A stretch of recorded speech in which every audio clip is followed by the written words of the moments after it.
Good evening, ladies and gentlemen out there in YouTube land. I am Deleted Scenes, human being American, and YouTube Ronin. I'd like to welcome you to tonight's episode of Live from Sparkwood in 21. Twin Peaks, Season 1, Episode 2, Traces to Nowhere. Want to say hello, first off, to everyone currently joining us on X. I can't see you, but I know that you're there. Want to say hello to a few people who've joined us here in the live chat. Friend of the channel, Andrea Black.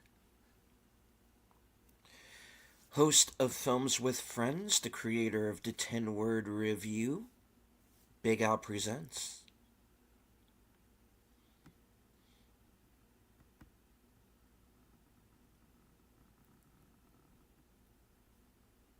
Channel member JPRPH1, as well as Enigma Severus. Live from Sparkwood in 21 is a program that chronicles the 1990s cult classic Twin Peaks. Its 25 years later sequel series, The Return, and the films of David Lynch. Joining me on this odyssey are my fellow panelists, who I refer to as the Superfans. Last call, Troy Pacelli. Good evening, everybody. Natters Network, his better half. Good evening. She's my cherry pie. And, of course, Flappy Apologist, H. Boomer. Call! I'm sorry, I had something in my throat. Yeah, how you doing? I'm sorry.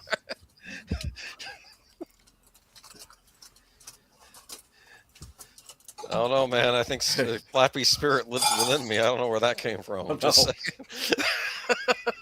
Okay, everybody keep an eye on him, please. All right. Well, tonight we are watching the first episode after the pilot, entitled Traces to Nowhere. I have noticed that there is a discrepancy in how different outlets list this, whether it's the first episode or the second episode. Mm-hmm. Some people do consider the pilot to be the first episode. Others don't. So I don't know what to say about that. You know what? I'm sorry. I think I'm with the this is the first episode, because like I said, for many of us, this is what we were introduced with. The pilot. That's fair. And especially if you came to it with the VHS release. Yeah, that's what I came to it. Yeah. So you're absolutely right about that. And I keep stressing this throughout our run of this, that this mostly does predate the idea that a TV series would be something that you could get on physical media. The idea of something being obtainable on VHS was just beginning, and like through Columbia House, I think it was, you could get Star Trek The Next Generation, and you would get 2 episodes a month or something. I remember those tapes. I had a friend. Very costly, kind of pointless, and I'm so glad that DVD has taken their place, because that would have taken up a whole bookshelf, just for that series. But there wasn't much hope that you were going to see Twin Peaks unless you recorded it yourself off of television. It wasn't something that was going to be rerunning like the movies. You'd go see a movie, it would 6 months to a year be either available to rent at your local video store, or it would be running on loop on cable. That was not the case with these TV series. So this is a long drawn out way of saying that if you missed it the first time through, like I did, you had a hope that they were going to rerun it.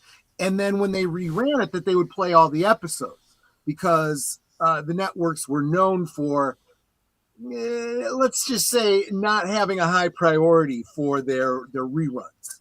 They were filler. Uh-huh. Lucky with Twin Peaks because I was able to catch it the second run before they started season 2. So, but that wasn't true for everything. Anyway, I'm sorry. Did I derail us? Were we going to go into another topic or something? No, I mean, like I said, I think this was actually rather unique because I'll say even when the X-Files came out on VHS, you got 2 episodes per tape, and you didn't get the whole season. You got like selections from the producer, and they were good episodes, but you missed out on others because until DVD came along, we weren't getting every episode. So I think that this was unique for Twin Peaks in that it was a little pricey of a set, but you got the whole thing in one shebang. You didn't have to do a monthly thing. It just all came out. So yeah. I had a serious problem with Deep Space Nine for Star Trek. I think to this day, even though I now have them all on DVD, I don't think I've watched all of Deep Space Nine because I lived in the Chicagoland area where the affiliate that was carrying it in syndication was WGN. And that meant always constantly being interrupted by the baseball. And join us for a special time Saturday night at midnight or something. And it'd be like, it'd be a friggin' special time would be if it was on at its normal time. That would be the special time. That happened to me with Xena, Warrior Princess. They screwed up the schedule for that too, and I was like, okay, I give up. I get you. That used to happen a lot with the UPN and CW shows in my region because they would have the situation where they would lose affiliates. So you would oftentimes lose, 8 episodes out of a season before they finally decided to come back, and sometimes even entire seasons, and it would be hard to follow a program like that. That is an interesting dynamic that I don't think even people our age that grew up through it fully understand, the idea of local affiliates that carried national networks and how they could come and go, especially with those newer networks like UPN and CW back in the day.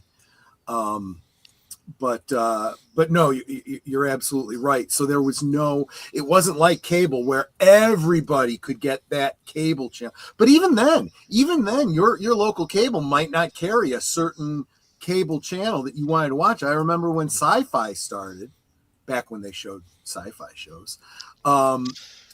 It was not coming to Chicago, and there were shows playing that we wanted to watch, and we couldn't. So anyway. Should we kick this thing off? Absolutely. Yeah. I do first want to say hello to YouTube Police, aka the YouTube Police are here. Yeah. Do you Queen Lady Mist? Wait, can you bring up YouTube again? YouTube Police. Mm-hmm. That icon that he's using, that badge, unless I am mistaken, someone correct me. I do believe that is the same Hollywood police badge that is used in, I'm sure, a lot of things, but specifically as the sheriff's badge in Twin Peaks. Oh. Not with the same, detailing work. It had like Twin Peaks like a label thing where his has the white and stuff like that. But yeah. So interesting. Anyway, just a side note. Yeah. Unless I'm mistaken, and it is tiny, so it is possible that might actually be a real badge for all I know. Oh.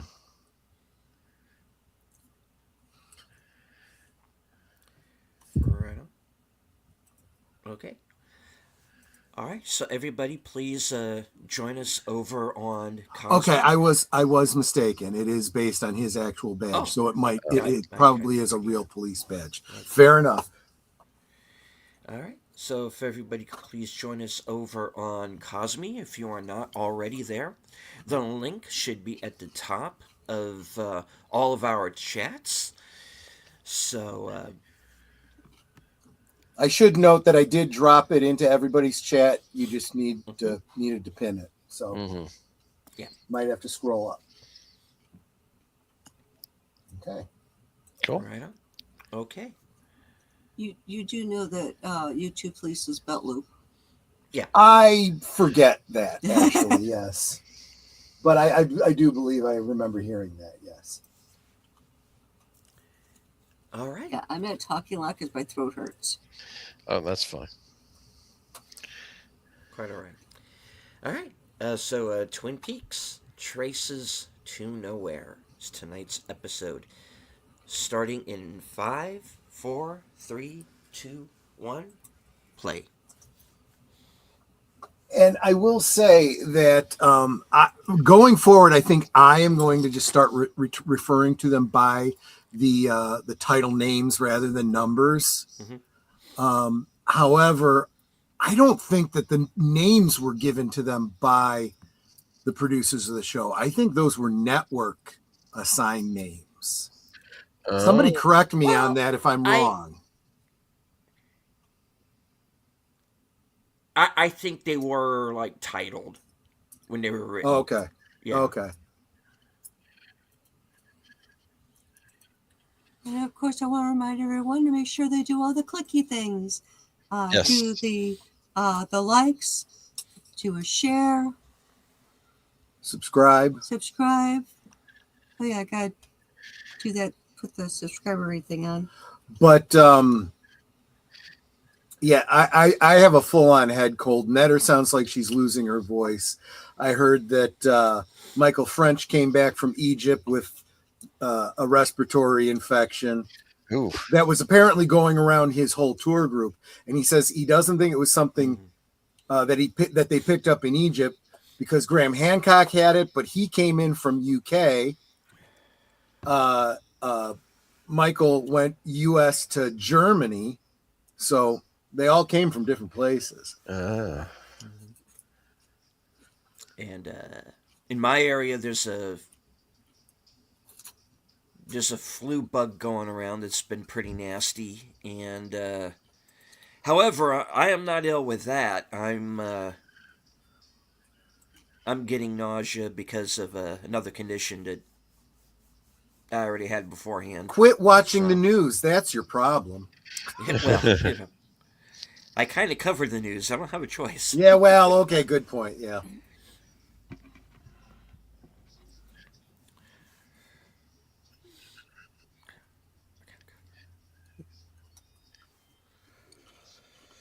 You slept better than I did.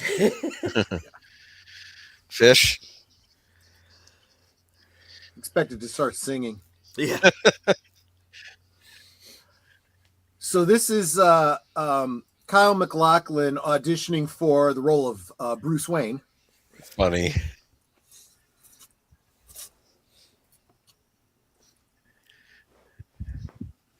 I'm curious how he would have been. Wouldn't he? Doesn't he look like he would have made a good Bruce Wayne? He does look like Bruce Wayne. You're right. Though he voiced Superman in the one animated movie, so I don't know. Yeah. Oh, yeah, good point.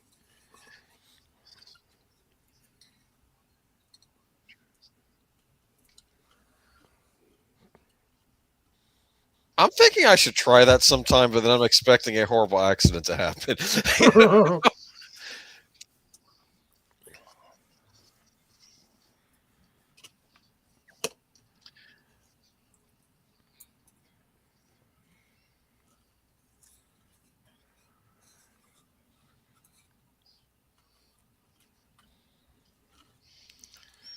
And this is where you start to see the link between Cooper and Mulder because they both believe in like conspiracy theory and psychic phenomena and whatnot. Now, he was hanging upside down from a pole in his room. Mm-hmm. Did he install it, or was that already because he had boots? It's like, did he see the pole and go, Diane, send me boots?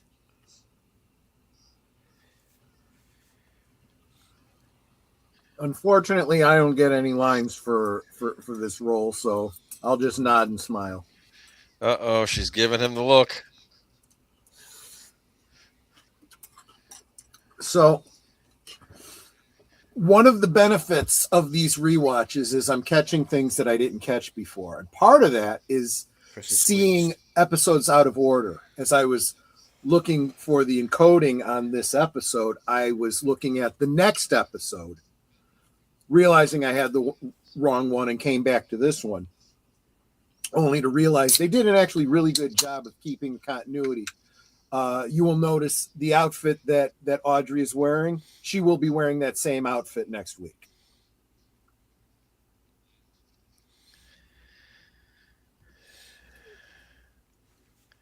And I knew she wasn't really a teenager there. Yeah, I did want to comment on that because this episode, I think more than the previous episode, establishes her as, and I don't know if there's a term for this, a term of art, but I am going to refer to her as the innocent femme fatale, right?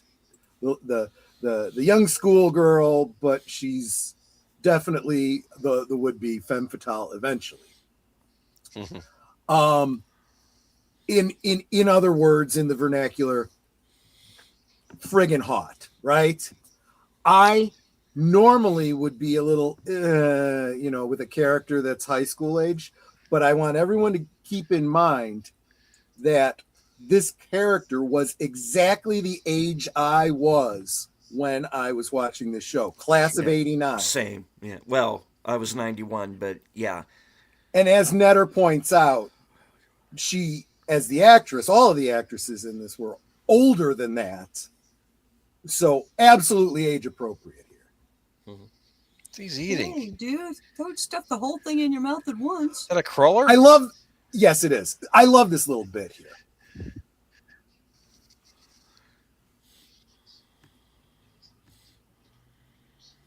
He's trying to shoot me. And he can't say anything, yeah.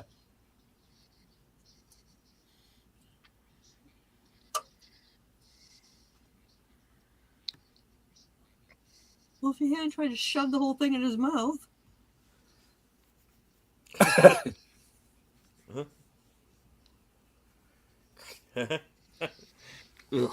Good morning.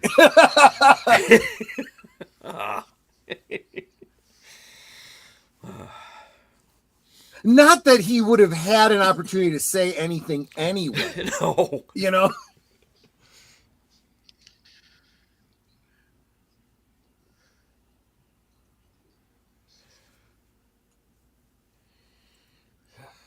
I love the fact that you see the emotional. He's just a good actor. He really is. Yeah.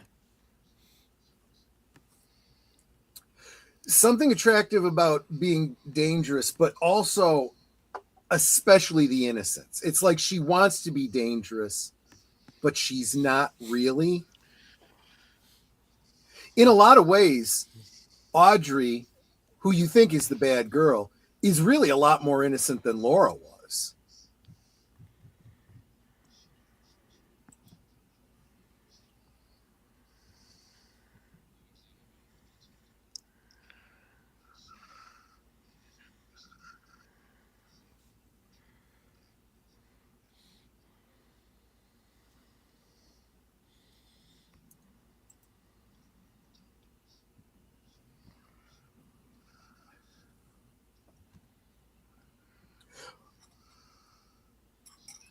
I do want to note that it's very easy to overlook that line. She had severe head trauma, and you see it in if you pay attention in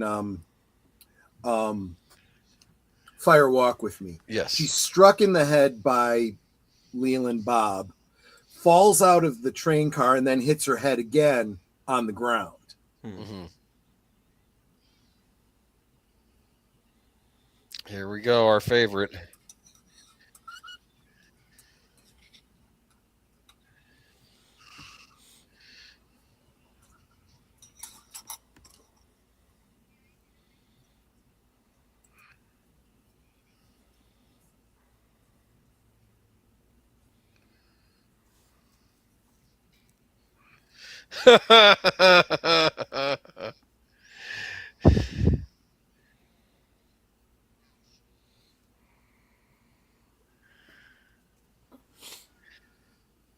You know,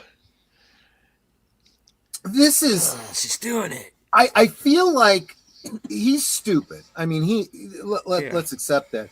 But he's extra stupid because he's such a bad criminal. Giving these to his wife to do is dumb as F, you know? He should have either done that laundry himself or taken it and burned it. Mm-hmm.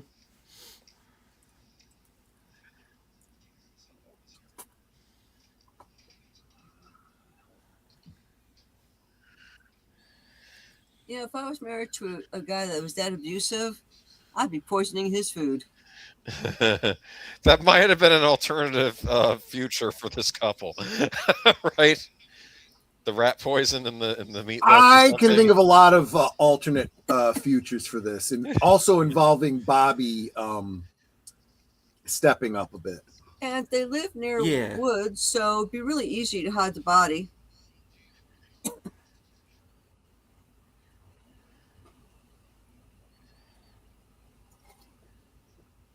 He's a little distraught because he was barked at by two other teenage boys. Yeah, maybe.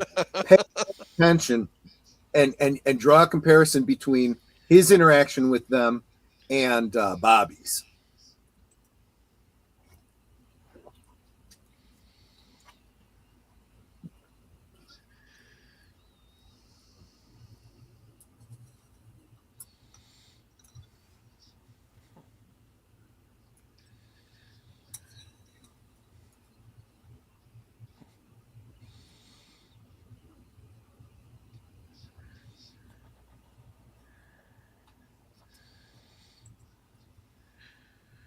Well, except Donna.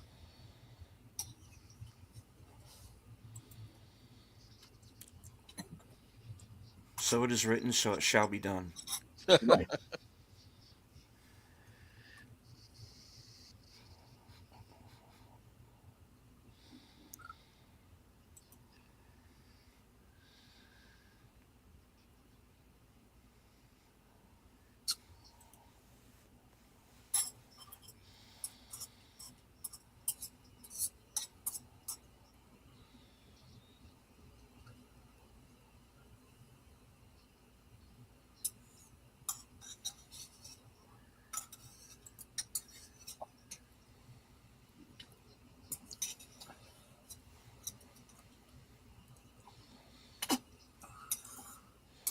A couple days ago, she found out that her father was Bob. Well, they don't know that. We're covering that Get to now. that. Yeah. Now that we know that, yeah. So we're trying to go with the information we know what we see now. Exactly. And keep in mind that he did know it. So all I'm basically saying is he's not lying. Okay. Take care, Belt Loot. Enigma says, let me scroll back up.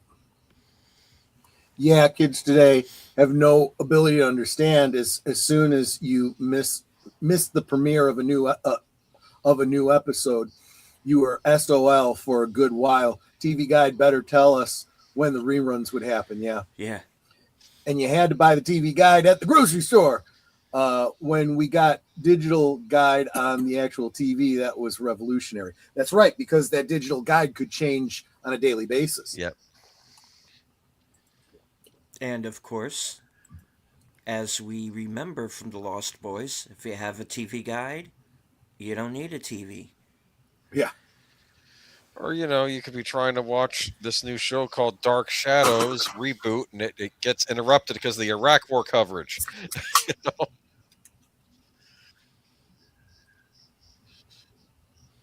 Yeah, that was unfortunate timing. I enjoyed the newer show, but oh well.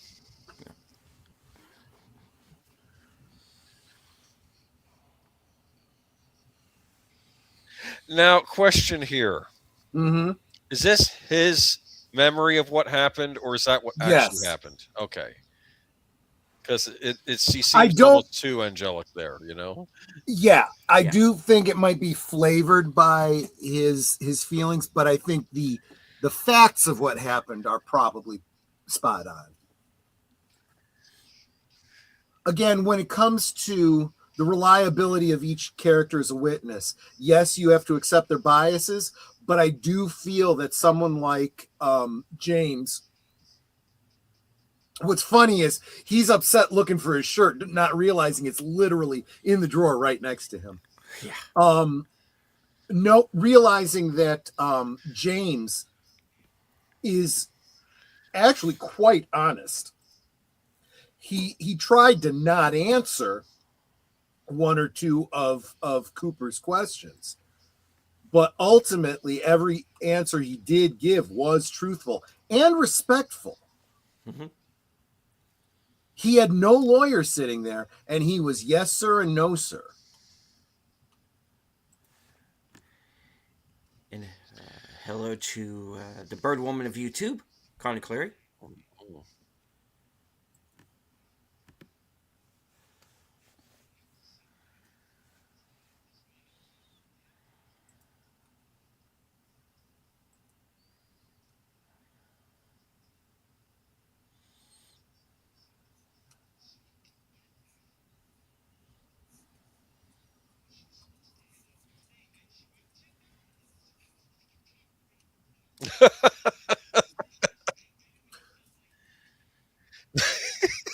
I'm trying to figure out where he came up with light bulbs of all things.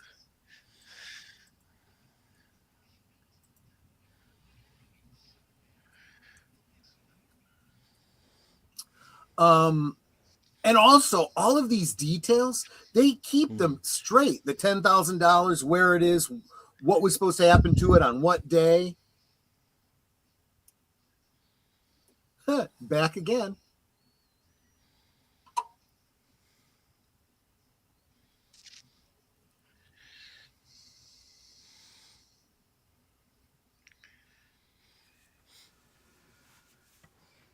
This is Streets of Fire universe, I'm telling you. Yeah. Another American product that was popular in Japan, Streets of Fire. Yeah. Well, it does seem like Japan recognizes quality pop culture.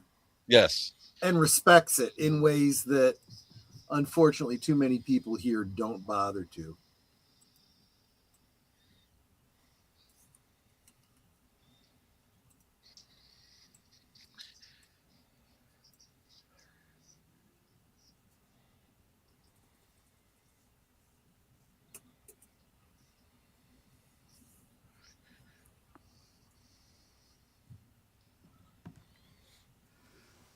As we go on, we're going to learn there's a lot of things that Donna Hayward does not remember. Yeah.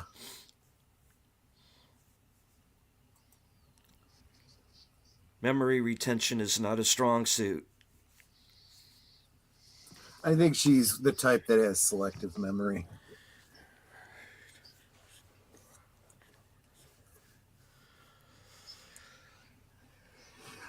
Another recurring theme with Donna is this guilt, kind of like a survivor's guilt over her feelings for James.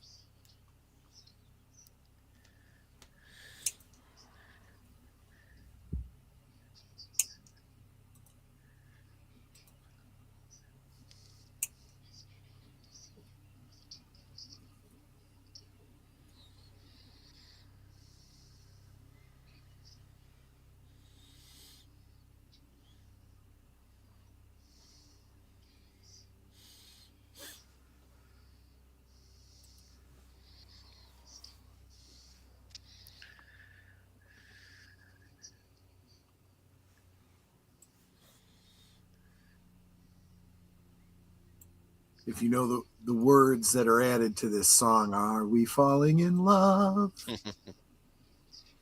Very, very good use of music here.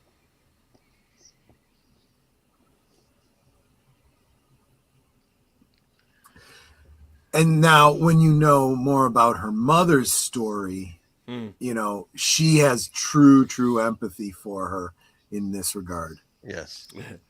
But since she doesn't need to know where she's gone, These are not the details you are looking for. Yeah. Yeah. Stay tuned.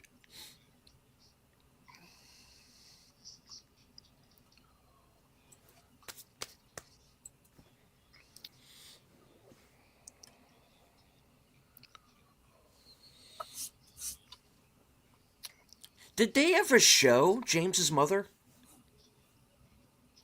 I don't recall. No, Let me take a look. me either.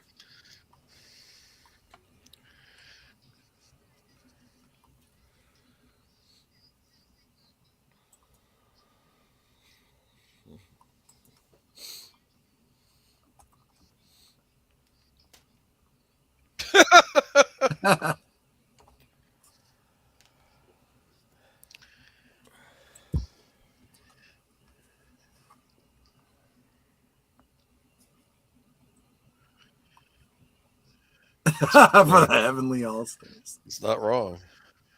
right?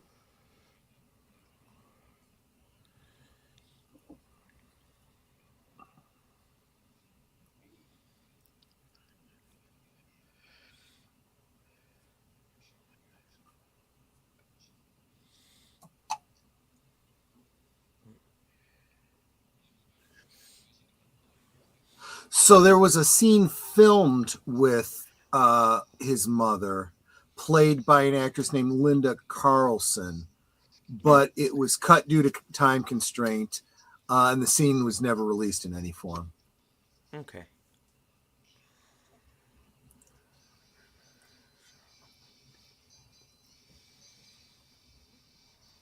And just for context, his father's name was Billy, so that was Ed's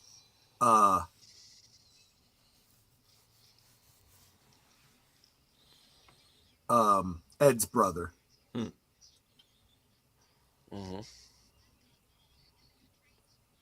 Yeah, what do you think of that?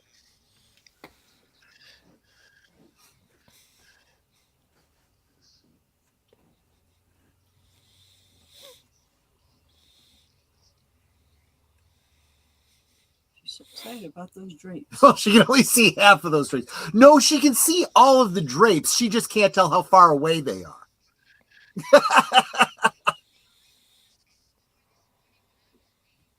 As she gets closer to them, she thinks they're growing.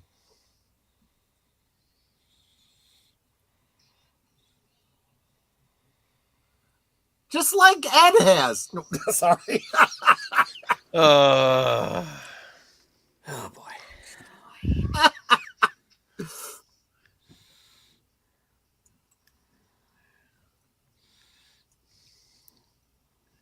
Now, boy, we're not going to make this a habit.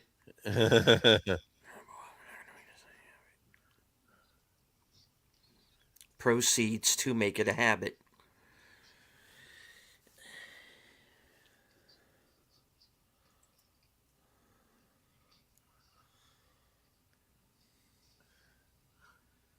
Just because I don't feel that it's necessary to be oblique, and we really should cover these kinds of extraneous points. I was talking about Eileen Hayward having empathy for the situation that her daughter was in, with the guilt and so forth.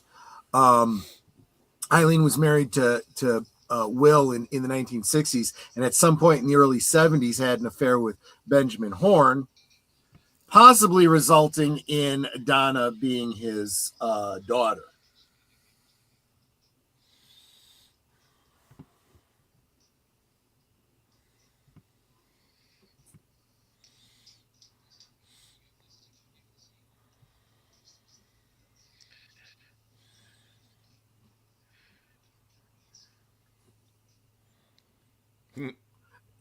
You see, they're very self-aware. Yeah. Yes, those NPCs definitely are. So you see, he's there filleting the fish.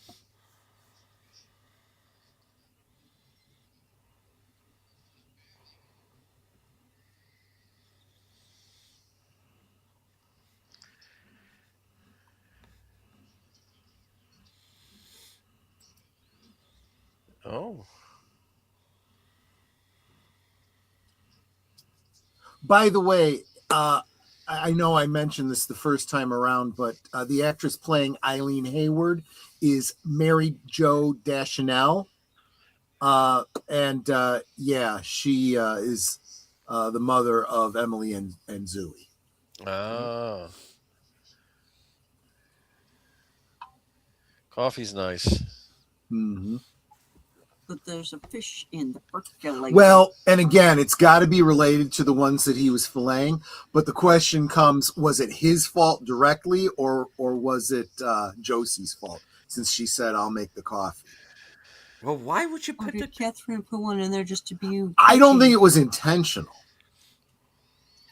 I have to admit, forget about who killed Laura Palmer. The fish in the percolator is the greatest I agree. mystery of all.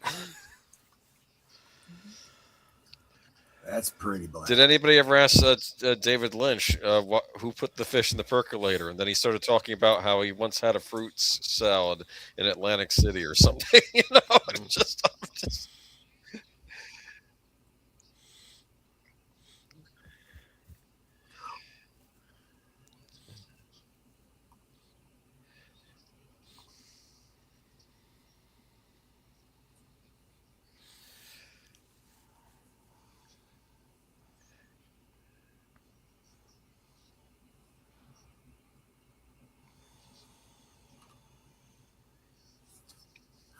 The speculation online is, in fact, that it was Josie, that she didn't want to be answering these questions. So she had hoped they'd become sick and cut this short.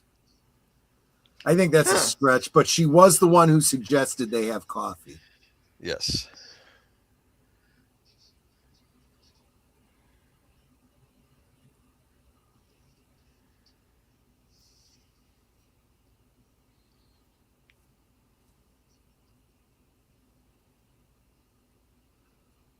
Another suggestion is that Catherine did it just because she hates her Josie. husband. Oh, yes. And Josie, yeah. Yes.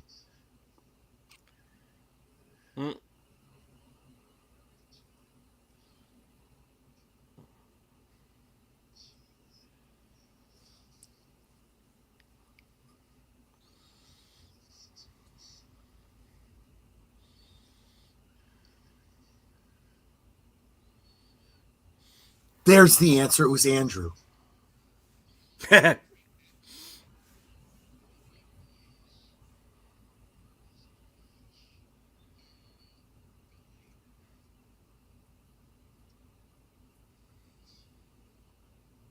like that they both still swallowed it.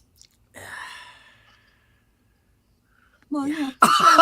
He gets a little ill. Okay.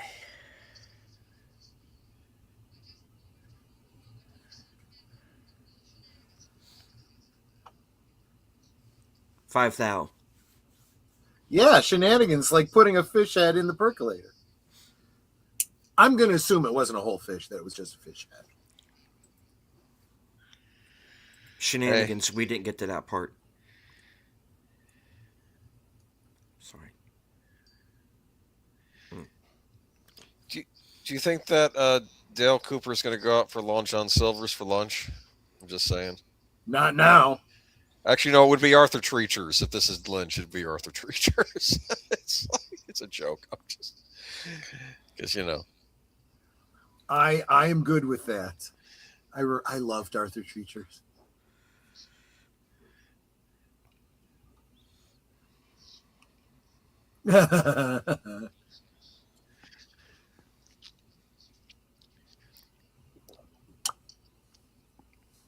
Also racially insensitive. Okay.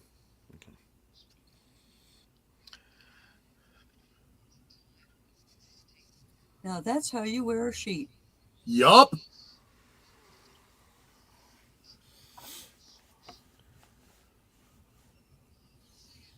At least when you give a sheet.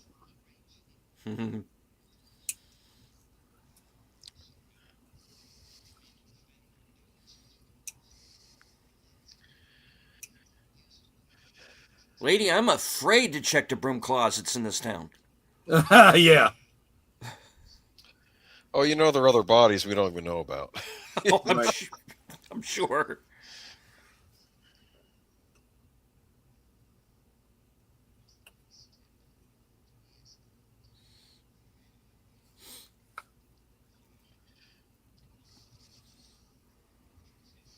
She is sheet out of luck. Yeah.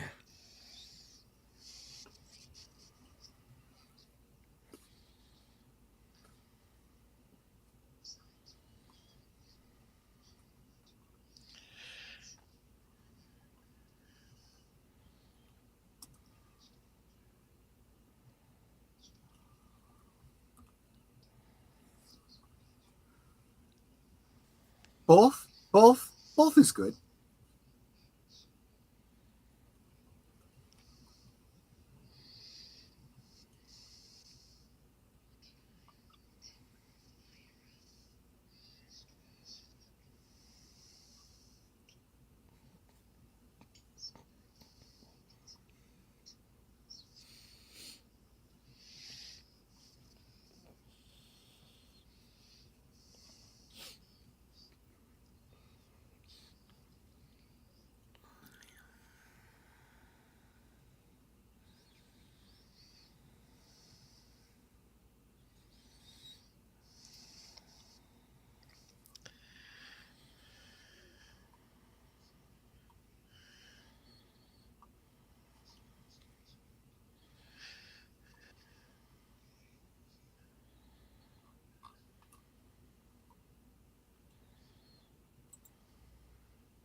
Daughter's dead. Sorry. Oh, Sorry. Gosh. wow.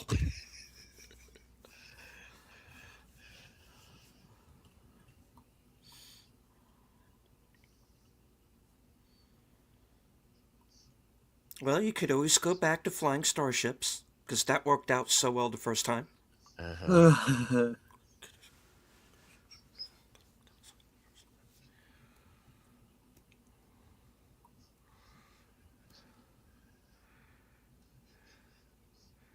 Hello, Nate. Yeah, I've been there.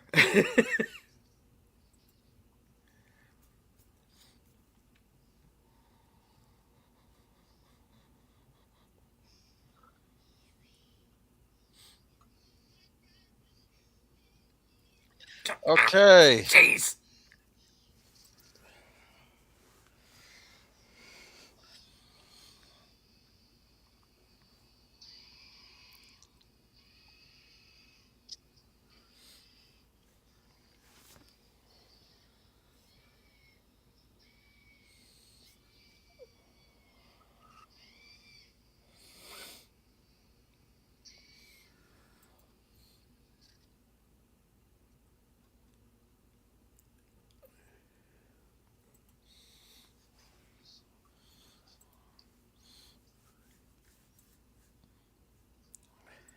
They run its parents. Yep. Supposed to be, yeah.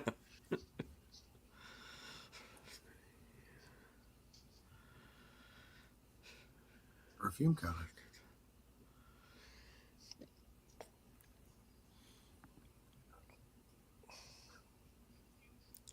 Oh, a clue.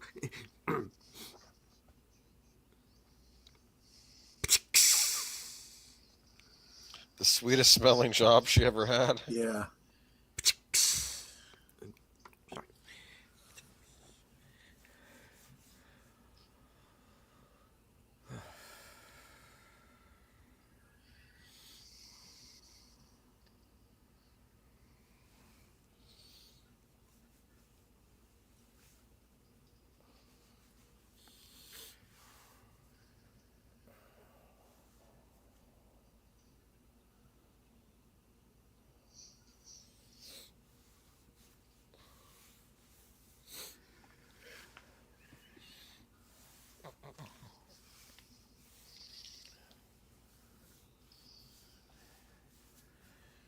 The town is like Flannel Central. Yeah.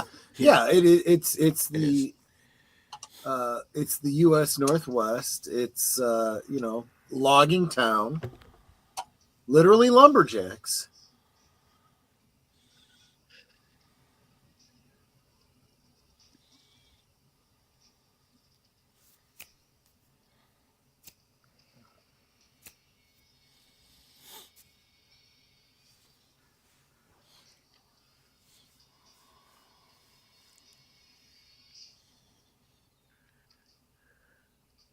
When you're a jet all the way. That Sorry. actually would have been funny if he'd have switched to Just switched it. Yeah. yeah, West Side Story.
Happened to mention.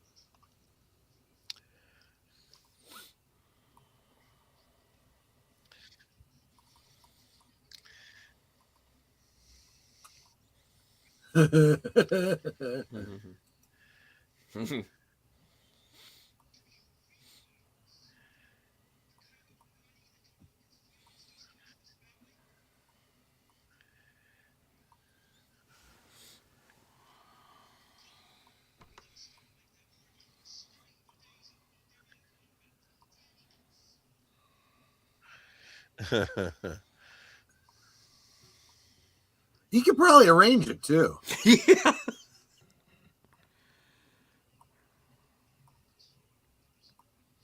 Ooh. Ouch. Okay, That looks really like- strikes her, because that is part of the problem in her dynamic I with. think that looks a little obscene. Yeah, but I like it. Meanwhile, I like that leather jacket. I do too.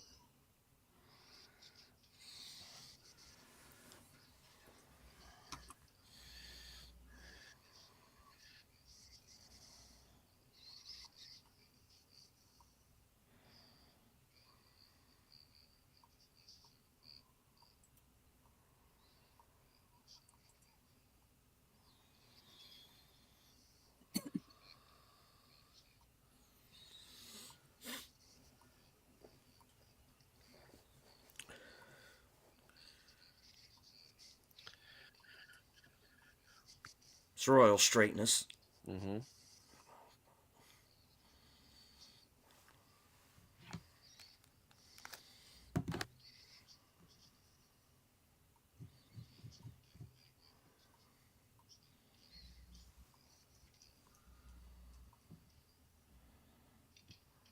Whoopsh. Good shot.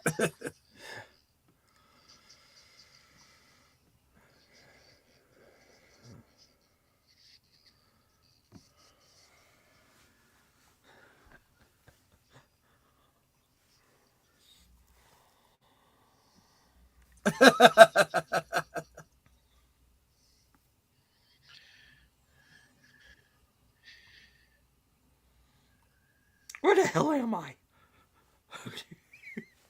It's funny. Don't want me answering that.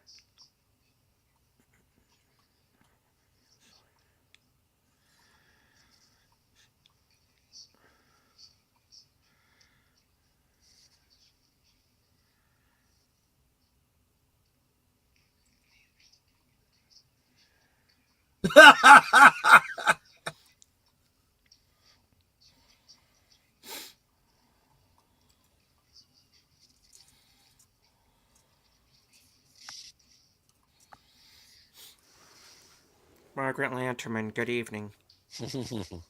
Yep.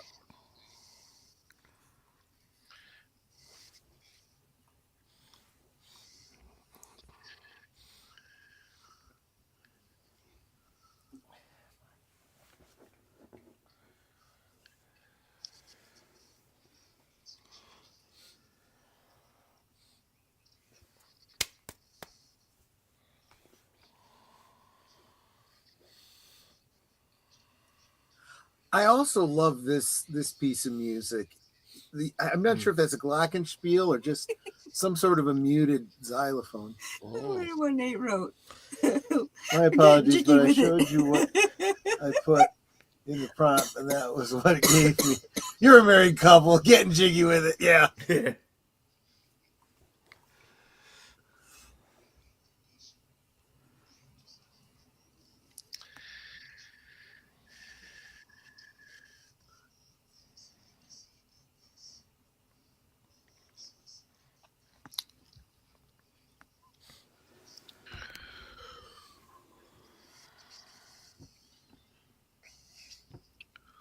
Look, the fact that no one got hit over the head with that thing is amazing to me. Right.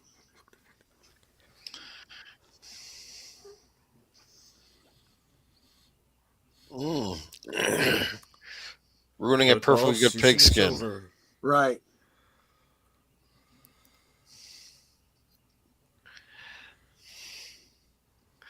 This house screams, "I don't care." Yeah. Considering he's like Mr.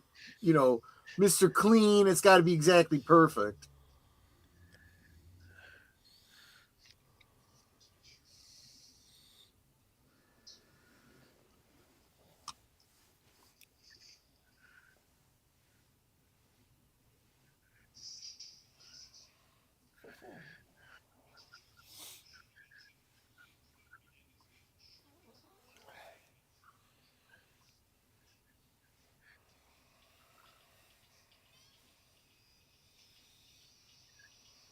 It's very clear that he has a methodology, which means he's probably come from a history of this kind of abuse, because it's entirely unnecessary for him to cover up the noise considering how far out they are.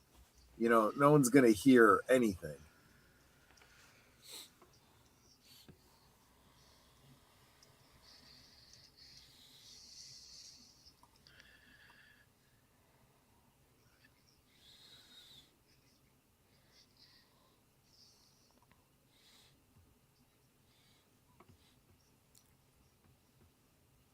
Scotch? No. Yeah.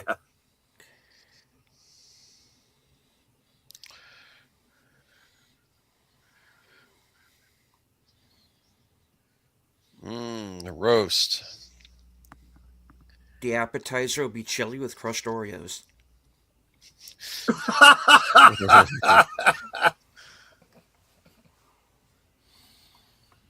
It is a gourmet dish. Come on.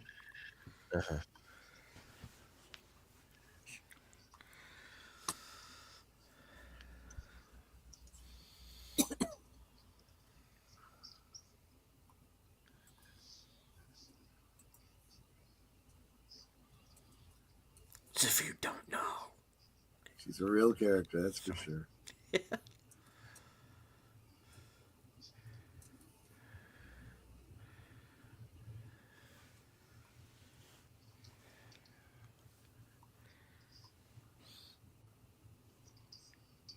It's good to be seen.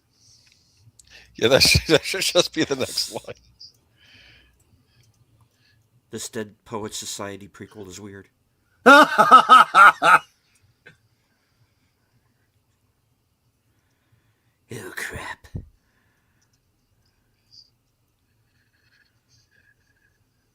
That Fargan Yeah, you bastard. should, yeah. Fargan Mastich, yeah. Too bad we can only kill him once. Is that right? Yeah. Here we go.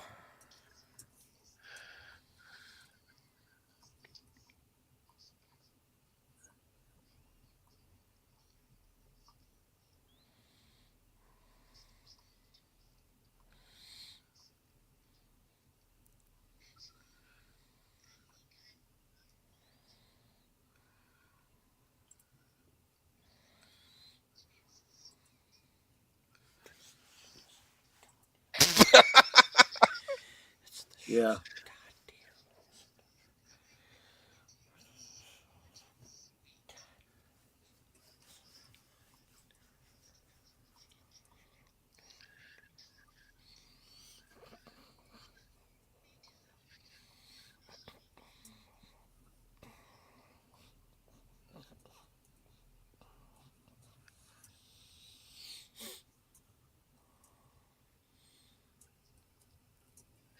Now, I'm Hey, not Criminy. 100.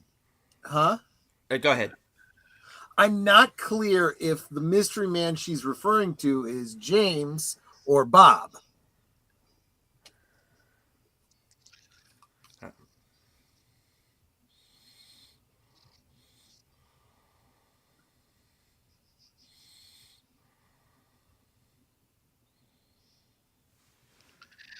And of course, to reveal that he dug up The the locket. heart. Yeah.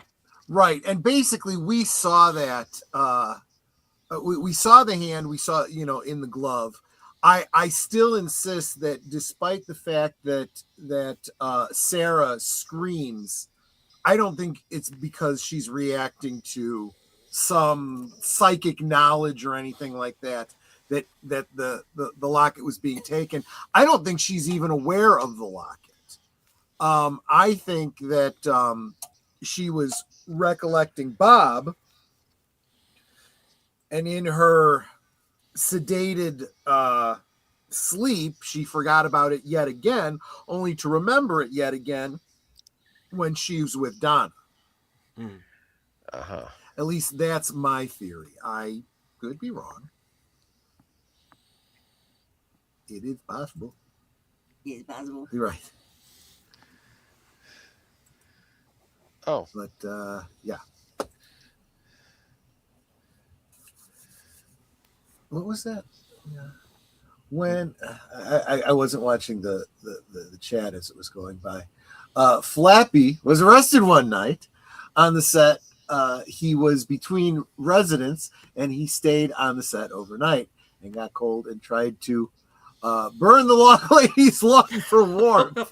He was caught by security. Probably a good thing too. He's a handful, that bird. They didn't get along, him and the log lady. This is not a thing. No. I told you he once went up to her and said that would make a very nice birdhouse, bird feeder. He said, "Yeah, it's not that going well." Yes. I mean, he's not wrong. I think it would. When I met Catherine Colson, she actually showed up to the event with a it was essentially a twig that she carried around because she said she didn't get to keep the log, and she really didn't want to have to carry around a log when she was traveling. So, which I thought was fair. Well, sure got heavy after a while. Right? Exactly. But yeah. Cool. All right. So what else are we drawing from this episode? Any thoughts on what I said about Jacoby? Do you think she was telling him who Bob was? I don't think that's likely. She said man. Right? Mystery Man, yeah.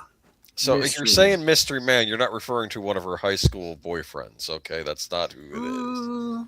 I don't buy it. I don't know.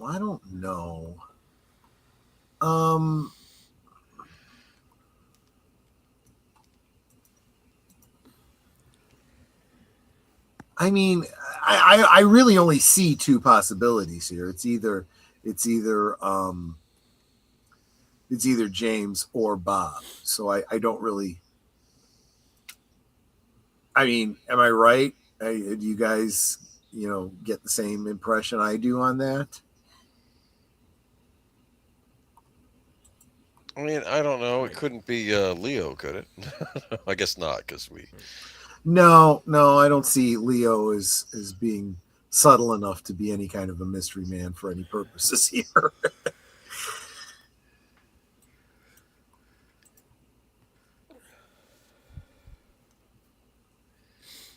Yes, I do find it interesting that Cooper's whole thing was the thumbs up, and now he's in another show where the whole thumbs up sign is a big part of the lore. I still need to see season 2. It's good. I mean, I look, anything that gets me gaming has got to be enough to kind of I mean, with as much as I've been playing Fallout, it's And he's not using AI to help him. yes. Did you see that article that I sent you? Or the one that I mentioned? Yes. I touched on it at the end of the thing tonight. I'm like, people, Sony, what was it? Sony gets a patent or something on an AI to play your video games for you. It's like, why are you even bothering with the game then? Because I just want to beat the game without having to do the work.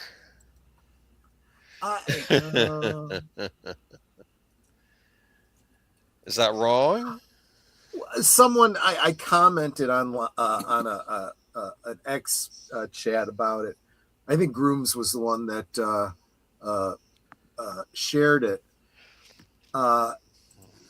The person said, "Well, you have," and he got, I guess, a little bit more specific about which game. He says, "You have the game plant your crops for you and the farm simulator or whatever while you sleep and go to work." I said, "Nowadays it's more like just sleep because the AI is going to do your work for you too." Am I wrong? I mean, really. That does bring up another aspect of Twin Peaks. There are a number of similarities you could draw between Twin Peaks and Fallout, and I don't mean like you can with X-Files. You'll get into that in a couple of weeks, but I mean more speaking to the same cultural zeitgeist. This sense of nostalgia, and I don't mean the nostalgia like the member berries that we always talk about in relationship to our beloved franchises. I just mean the true sense of nostalgia, the soft fuzzies that you get for a bygone era, maybe a bygone era that never existed. Twin Peaks, we've talked about how there is an element of 50s, 60s kind of sensibilities to it, even though it's clearly taking place in a modern setting. And actually, the same is true of Fallout. In fact, it's even more pronounced because it's like a 50s and 60s kind of motif set in a future setting. You know, like you're supposed to believe that in 2077, you still had women wearing the same kind of hairstyles and skirts, and they drove similarly styled cars, albeit running on fusion power and things like that. It's a very, very interesting concept, this retrofuturism. That's not what Twin Peaks is. It's not retrofuturism. I'm just saying it's speaking to the same sense of nostalgia that a retrofuturistic story would be. I think that speaks to something. I'm not prepared to call it an archetype, but I do see it as addressing the same kind of recipe for getting into your psyche and your feels.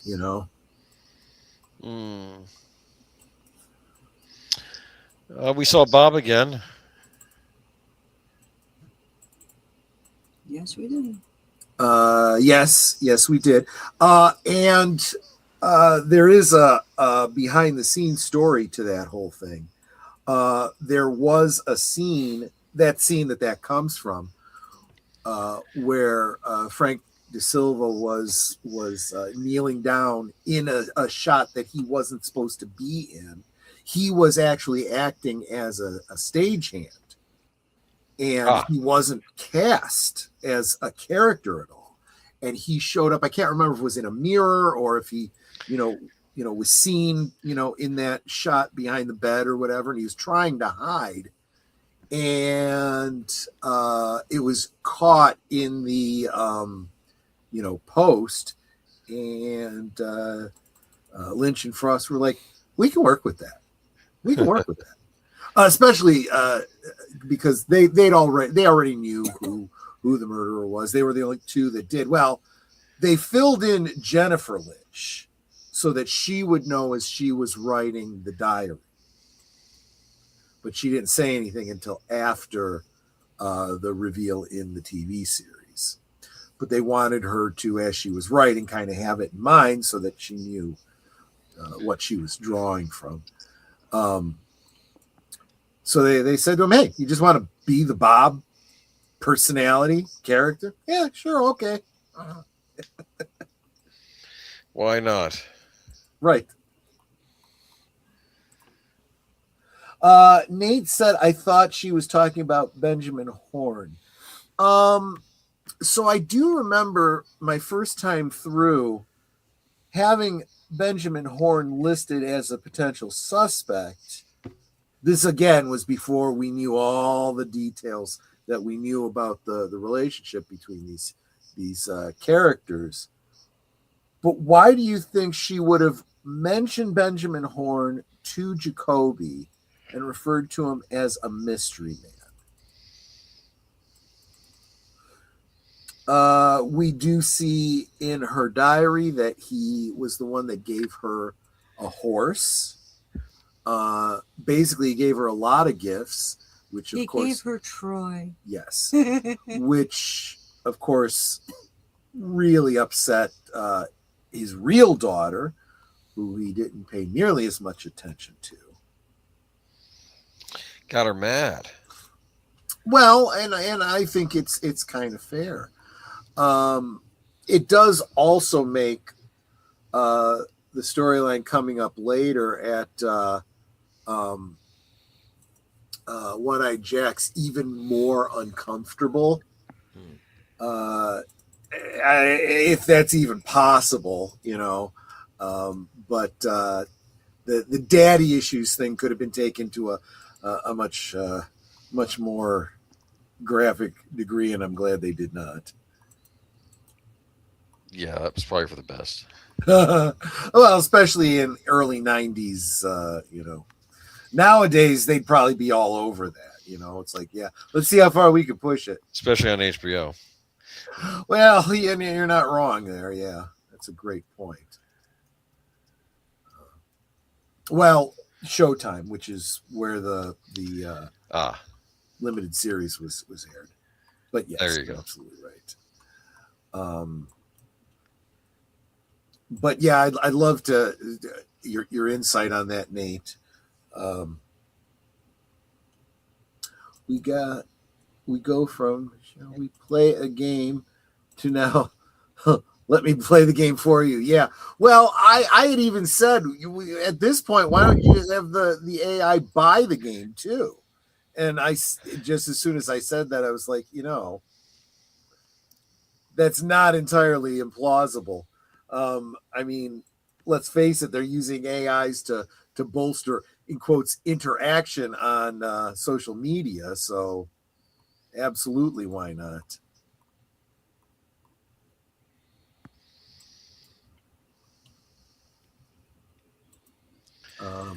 But yeah. Were we introduced to anyone new this episode? I mean, other than incidental characters, I don't think so. Like the crying couple in the hospital waiting room? Like the what? The crying couple in the hospital waiting room. Because she never smelled so good. Ronette's parents, yeah. Oh, Ronette's parents, that's true. We see her father briefly in the pilot. Yeah, being sent home. Escorted. Exactly. Yeah. I see. You knew that they existed, right? Having seen them, I don't think has added anything to it.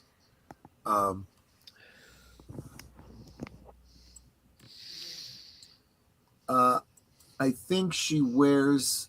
She was referring to Benjamin Horne and as the mystery man because of her work at the One-Eyed Jack's and the fact that she goes to school with his daughter. Well, let's focus more on the One-Eyed Jack's thing. I do believe she knew all of, well, Laura also worked the perfume counter. which is what got her selected to go to One-Eyed Jack's. She knew that connection. Kind of got her all wrapped up in this world.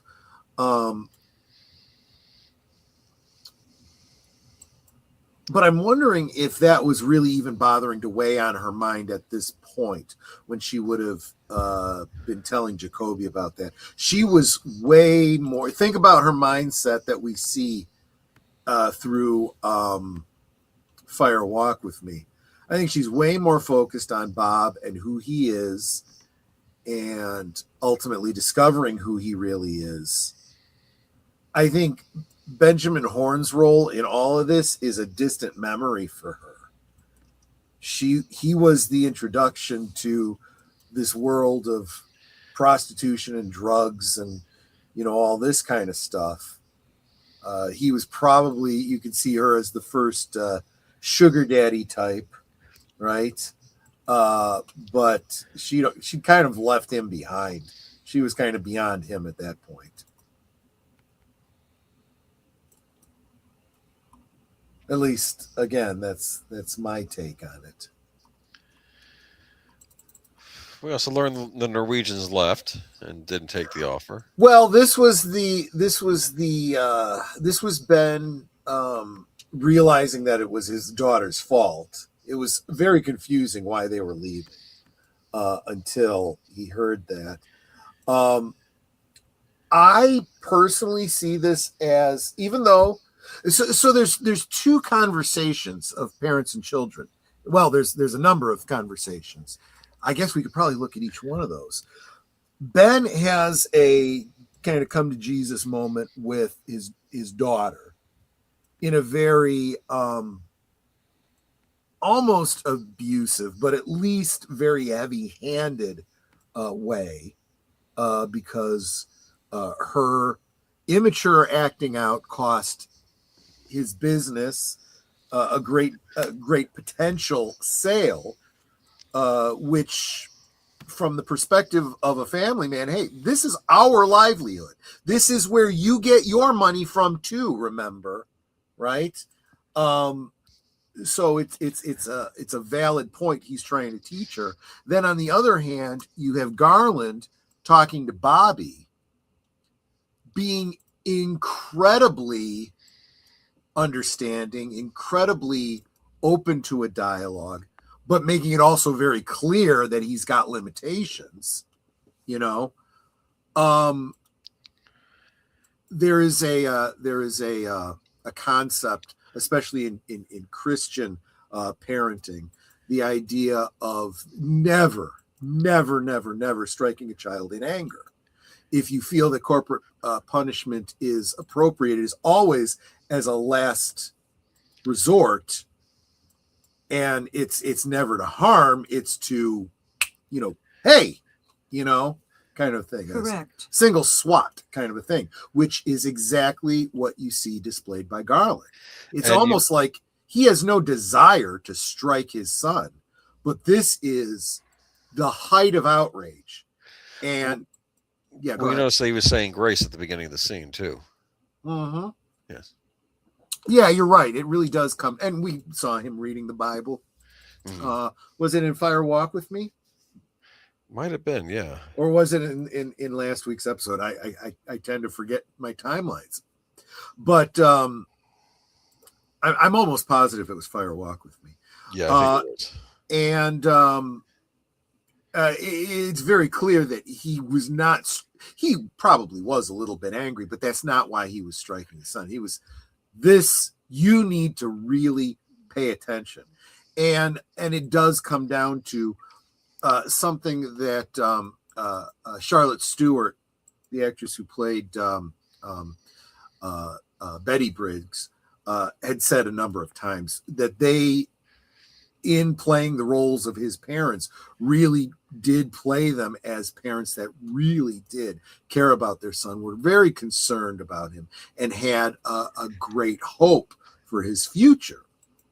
You see that constantly. So this is the first time you see him trying to correct his son, who's really potentially going down a very, very bad path. And I would argue that despite the fact that both fathers are diametrically opposed in their methods, arguably they were both fairly successful. You see that throughout the series, and especially when you see where Bobby ends up by the return.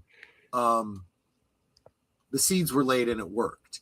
And I think that even sooner than that, within the span of the first two seasons, you see the seeds of you know what she cost this family.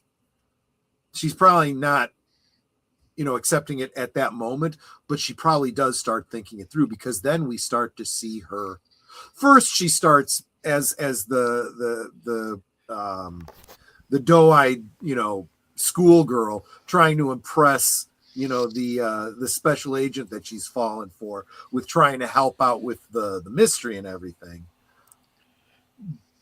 And when that really doesn't work out very well for her, she learns another very valuable lesson, but it doesn't deter her from realizing that she does need to do something more responsible, that her future depends on it.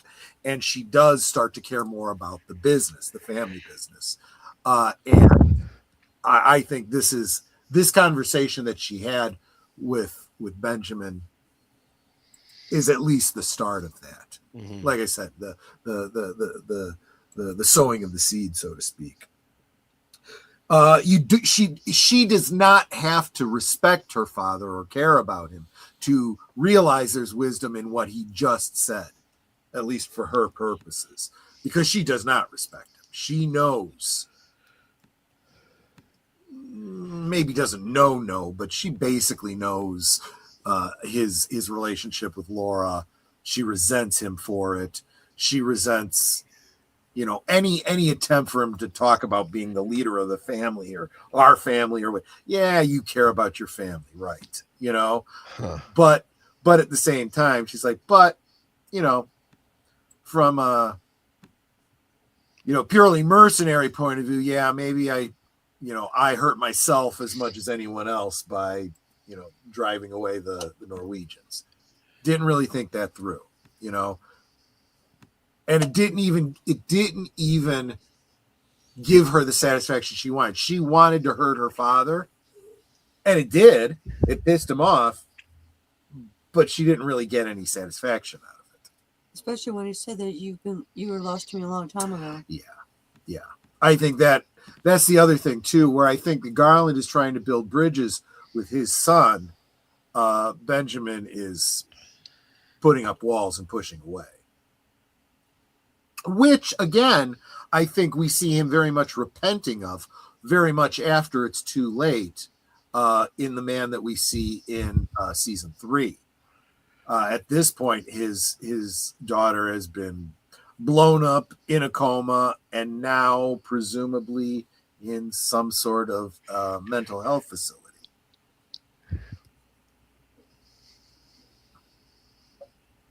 But I mean, and I guess if we're going to look at parenting examples, we then look at the Haywards with Donna.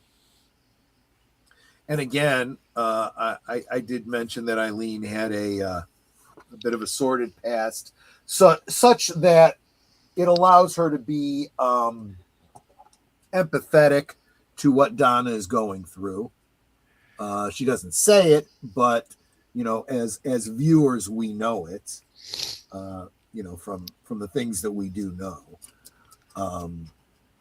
And you get the impression that Doc Hayward is just a purely genuine kind of guy. He may not have the kind of, I don't know what you'd call it, religious background and quite the same kind of moral, you know, whatever that Garland has. He's just a good guy trying to do the best he can, you know, which is every bit as admirable from the perspective of a father. And later on, when you realize that he himself knows that it's entirely possible that Donna isn't his flesh and blood daughter, he doesn't know it, but He knows it's a possibility, and that doesn't seem to matter to him. It never enters into the way he treats her. You know, again, this is something that we know from things that happen towards the end of the series. We don't know it at this point in the story, but the whole idea is we're going back and rewatching, knowing what we know now. Yeah. Depends on what you're talking about there, Nate. I'm not necessarily saying it was something in the Bible. I'm saying it's something in the modern Christian community in terms of parenting. The idea of never striking a child in anger. Because I think that there's a certain realism in modern, assuming people are practicing their faith in a genuine way. You have a tendency to take your scriptures and interpret them in terms of the reality that you see around you. You know, you are shaped by the world you live in, and the things we know about psychology and the impact of abuse and so forth should really temper, the scriptures that you read that could easily be misinterpreted and used to justify something I don't think they were ever meant to justify. You know, the spare the rod, spoil the child was never an excuse for abuse. It was meant to be that taking a hands-off approach to your children is going to lead to their demise. If you love your children, you will discipline them. Doesn't mean you got to beat them, you know. And in fact, you know, again, applying the modern psychological aspect to it, yeah, should absolutely be corporal punishment. Should, if used, should only ever be an absolute last resort. And let's face it, when you look at Bobby at his age, he's making decisions that are incredibly self-destructive. Compared to, you know, slapping a cigarette out of his mouth is, you know, very justifiable when you consider, you know, run-ins with the law that can lead to worse things, drug use, blowing a guy's brains out. Yes. Well, his father doesn't know about, but he knows That's that right. those things lay in the future if Right. he doesn't, you know, correct them. But yes, absolutely. Oh, I didn't want to be the party pooper, but we are 5 minutes to 10. We are. So we do have to Oh, start wrapping things up. All right. So we're going to go one time around the horn here. Boomer, what do you have coming up? Just I'll be on a Friday with Troy here for last call. We got a fun evening planned, and join me for Geeky Geezers on Sunday. Yeah, it'll be fun. War Warner Paramount intrigue. Ah, Yes. okay. Netter. On Thursday, well, after this, I'm going to be on Troy's channel for Sherlock Holmes: The Musgrave Ritual. So I'll be co-hosting there. And then on Thursday, my special guest will be Raquel SSG. And I forgot, a Saturday Me or Big Al? Do you remember, Troy? I think this week is you, and it's Finnegan Beginning. Right, Finnegan Begin Again. It's with Robert Preston and Mary Tyler Moore. Oh, Rob. It's actually kind of a fun movie. And in fact, the beginning of the movie, Robert Preston is playing detective. Ah, So I thought that was rather interesting. You know, one of those things like how Sherlock Holmes picks up details and says, "You've done this, you've been here, you've da da da da da da," and can tell him a bunch of stuff. The movie starts off that way. It's kind of cool. Cool. So I think you guys will like that. And of course, I'm then going to be on Sunday, Geeky Geezers, as the one and only Gazette. And I'm pretty much guesting everywhere else. All right. Troy. I think they basically covered it all, other than, of course, if you are on a regular 9 to 5 type of schedule and you are free at lunchtime, noon Central, 1 Eastern. Every weekday is a liquid lunch. Tomorrow is WTF Wednesday. And I might have a few things that I'm WTFing tomorrow. But that's all I got. And yeah, I'm going to say it. If you're the praying type, let's pray for Netter and her. She has a very, very sensitive, I don't know what you call it, larynx or whatever. She Right. loses her voice whenever anything's going on with her respiratory system, Right. very, very easily. So you can definitely hear it in her voice right now. So there you go. All right. As for myself, very quickly. All right. Today is my 4th anniversary on YouTube. Happy anniversary! Happy anniversary! Happy anniversary! Happy anniversary! Okay, and I thank you. And I wasn't originally going to do anything, but I think I'm going to go on after Sherlock Holmes and maybe Oh. say hello and do a little thing for Cool. a few minutes and just, Cool. And let's see. Get that set up, and we'll forward to you. All right, we'll do. Let's see. Thursday at 4:30, I am going to be joining Outlaw Bill for Action Theater. We are going to be beginning Film Noir Month Oh. with the classic The Maltese Falcon. Oh, I love that movie. It's a good movie. Right. And let's see, of course, later on that night will be my program Coming Attractions at 11 p.m., right after Thursday Things. You get to find out what I'm going to be doing in the next week, up to and including my appearance on a special Friday night edition of Films with Friends. Yep. And this week's movie is going to be Murder by Death from 1976 with Peter Falk. Cool. And, of course, stay tuned. There'll be other programs. Hopefully get a couple of reviews in. And we'll see where things go from there. Sounds great. Yep. All right. Any last words before we wrap it up? Y'all are Osmo.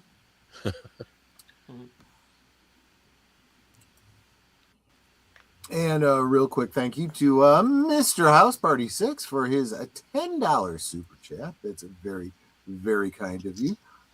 One each. I know.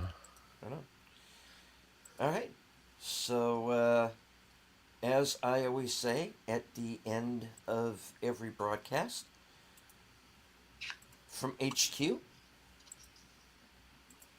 the corner of Sparkwood and 21, and all points north, south, east, west, and beyond, good night, take care, stay strong, be safe and healthy, because this is how we win.